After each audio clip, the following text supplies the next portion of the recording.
Let's talk about one of the things that's always said about Sehwag is impact, and I want to actually get into the specific area when you talk about impact. Let's talk about some of the innings. Maybe you can pick what you thought was one of his great innings, and you may have spent a lot of time with him when he played those impactful innings. Because uh, when I think of Sehwag, I just think of those innings and how they, sort of just hit you with the sheer, quality of runs and the way he gets it. For example, that almost 300 runs that he got in one day at the CCI, those are staggering innings, and that's when you see the impact and the force of Virender Sehwag.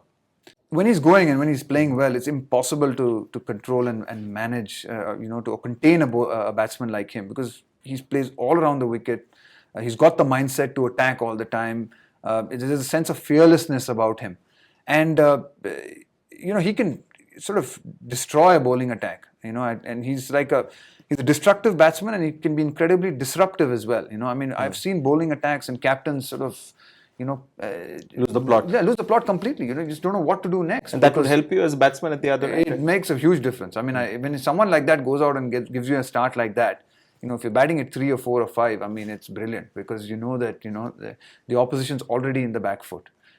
There are times when he does, in an effort to play like that, he will get out early, on wickets that do a bit, and you think, oh, maybe Viru should have played out the new ball for me. But no, I think you learn in time to accept that it's the very nature of the way he plays. A lot of times, you're going to get off to such good starts that already puts the opposition on the back foot, and it's a great boon to come in as a number 3 after a start like that. And does he also look at bowling attacks when he's planning his aggression and how he's going to approach it? For example, when he thinks there's a Glenn McGrath in the opposition and this pitch may have something. So does he go thinking that I'm going to just put this guy off and, whoever is bowling with him? So do you sense from the non-striker's end that he's batting differently when he's going to be challenged a little more, where he knows that there is a bigger threat in this particular session? So does he try and be overly aggressive and, just try and disrupt things, as you said? I've seen him bat in both ways. I remember a session of play in Melbourne in 2004, a series in 2004, when the ball was doing a little bit, and McGrath and Gillespie were bowling, and he and Akash Chopra batted through the session, and he showed admirable restraint.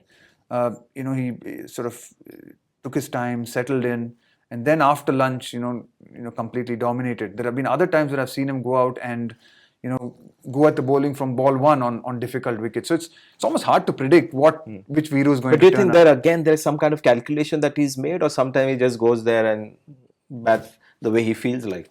I think he's a see the ball, hit the ball sort of player, and he keeps telling me that. He constantly says that. I've asked him so much about it, and he says, I don't try and complicate too many things. I just try and see it and hit it, watch the ball and hit the ball. And I think the best coaches or the best people who've got the best out of him have just told him that. He says, Viru, go out and watch the ball. That's it. There have been times when he's actually buckled in and actually restrained himself. Yeah, I remember him playing a defensive innings in that super test, when rest of the world played Australia, and he played a patient innings of 80 odd or something, and the only thing that you saw in that innings from Sehwag was his defense. One of the challenges batting with Sehwag is not to let his batting affect the way you think, because sometimes there is a tendency you might feel a bit inadequate because he's going at a strike rate of 110, and normal batsmen would go at maybe 50-60 in a test match. Especially on slow wickets. I think, especially I found that a lot batting on slow Indian wickets, when I was sort of sometimes struggling to get the ball off the square and the field was set a lot straighter, set a lot in front of you. You're struggling to get the ball off the square, struggling to move the pace along quickly, the ball's coming on slowly.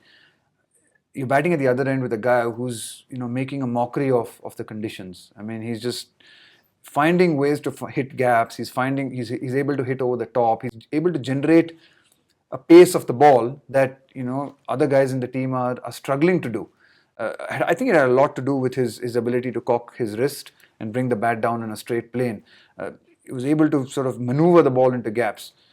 Again, a very good player against spin. So again, someone who was able to hit against the spin a lot on these slow, low wickets.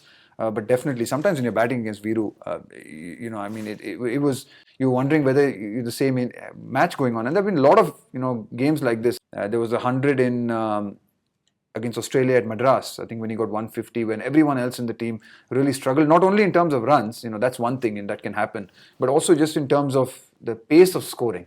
I mean, lots of innings where he outscored everyone else in the team by a huge margin. And, that was an incredible skill. And it required, I think, an adjustment, a mental adjustment for anyone who was batting with him.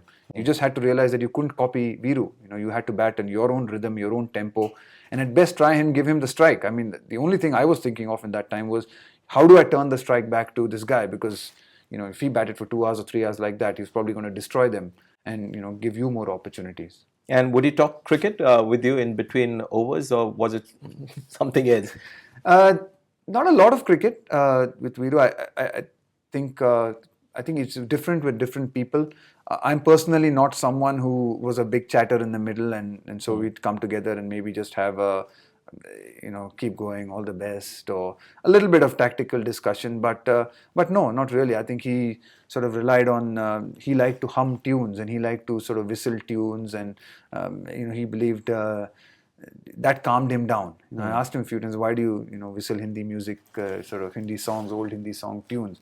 So that calms me down. It was quite interesting. Because in commentary, I remember once, through the stump microphone, we heard somebody singing a nice Kishore Kumar number, and I was so happy to, suddenly hear this, composition, and I started asking somebody who could that possibly be, and somebody said it could be Sehwag. Yeah. No, he was. I'm sure it might have been him. He would have.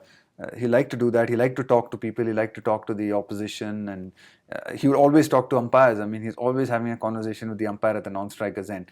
I think that was his way of sort of taking his mind away from, the stress and the pressures, which I'm sure he felt. I mean, even though, we feel he doesn't feel it, I'm sure he felt it.